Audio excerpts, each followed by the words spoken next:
Hey, what's going on, guys? The Horror Man back with the next review of the Terror in the Aisles challenge. This time, Jason and I watched The Bride of Frankenstein.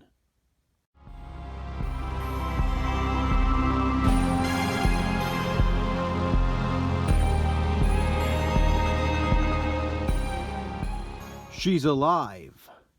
The Bride of Frankenstein is a 1935 horror film directed by James Whale and starring once again Boris Karloff as Frankenstein's monster. The Bride of Frankenstein is, of course, the follow-up to Frankenstein, which surprisingly is not included in Terror in the Aisles. Obviously, The Bride of Frankenstein is, though, which is why Jason and I watched and are reviewing it. Many actually prefer The Bride of Frankenstein over Frankenstein, and some even consider The Bride of Frankenstein to be the best of the Universal monster movies. I can definitely understand that. It's a fantastic film. I guess that also makes it one of the greatest horror sequels of all time. This is the oldest movie on this list, and the only released in the 1930s, but it still holds up to this day. Jason and I were discussing, and we're not completely sure it is, but it might be the first meta-horror film. The movie opens on a dark and stormy night in the home of Mary Shelley. She was, of course, the writer of Frankenstein. Her husband Percy and their friend Lord Byron are also present. They discuss her work, Frankenstein, and tell her they feel the ending was abrupt. But she assures them that the story isn't over, and proceeds to tell them about the Bride of Frankenstein. Like I said, it's meta-horror. We are then taken to the movie within the movie, and learn that Henry Frankenstein and his monster both survived the ending of the previous film. Dr. Frankenstein is carried home, where he reunites with his love, Elizabeth, on their wedding night. As he recuperates with his new bride, his monster lurks around town. Along the way, Frankenstein's monster is attacked again, but he manages to escape. He even meets a blind friend who teaches him to drink, smoke, and even speak. That's right. We get a drinking, smoking, speaking Karloff in The Bride of Frankenstein. This adds a whole new layer to the monster, which I think is significant to the plot.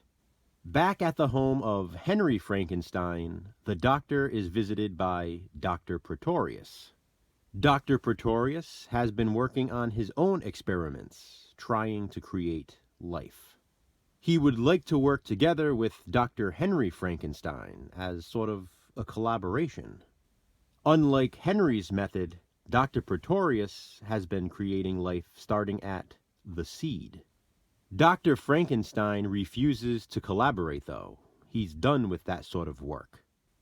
But when Dr. Pretorius finds himself in the presence of Frankenstein's monster, he develops a plan.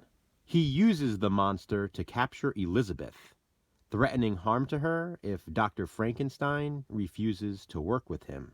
Of course, this leaves Henry with no choice, and he agrees to assist.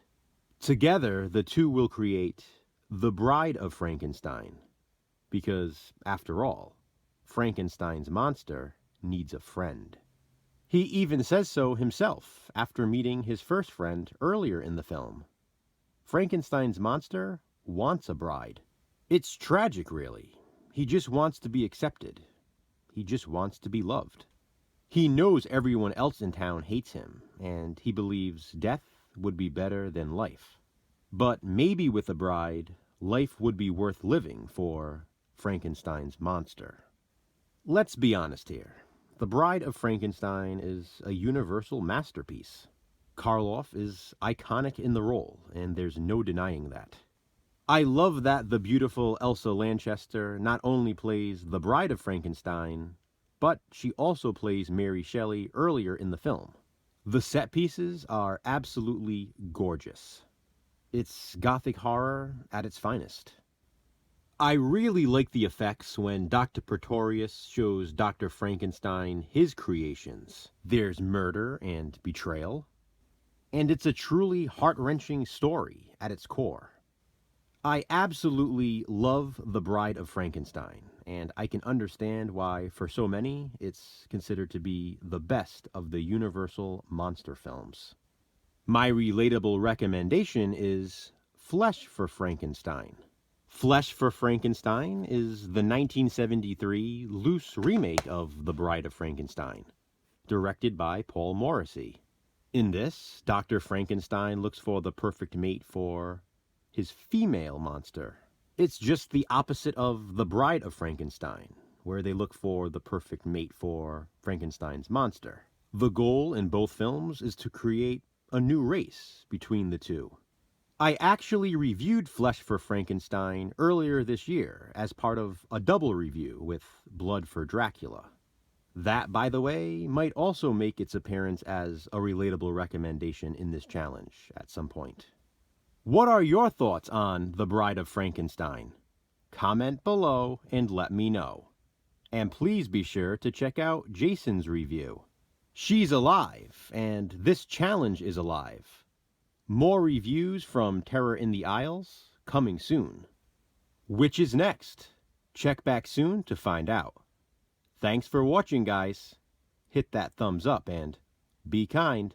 Subscribe.